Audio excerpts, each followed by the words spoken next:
In honor of October and it being miscarriage childbirth month, it's a way to bring light to our lost babies. I lost my first child. And one of the things that I realized is that no one talks about it. So I didn't really know what to do. So I decided to be vocal, shocking, and tell my story in hopes that it might help someone else.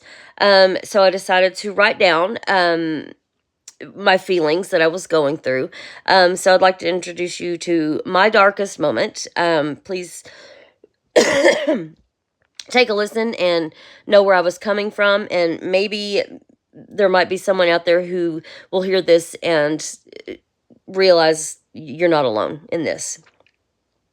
All right, my darkest moment. My husband and I married in May of 2009.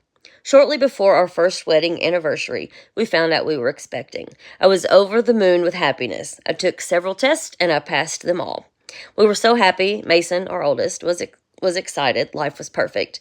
Then at about 10 weeks into my pregnancy, I noticed some unusual things happening and immediately set up an appointment with my doctor.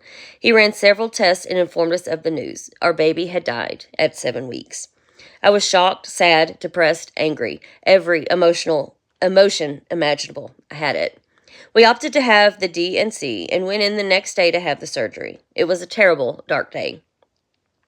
Why, God, why? I asked over and over. Was it something I had done? It had to be. I was the one carrying this child in my body. Was it punishment for something? It had to be. I was the one carrying this child in my body.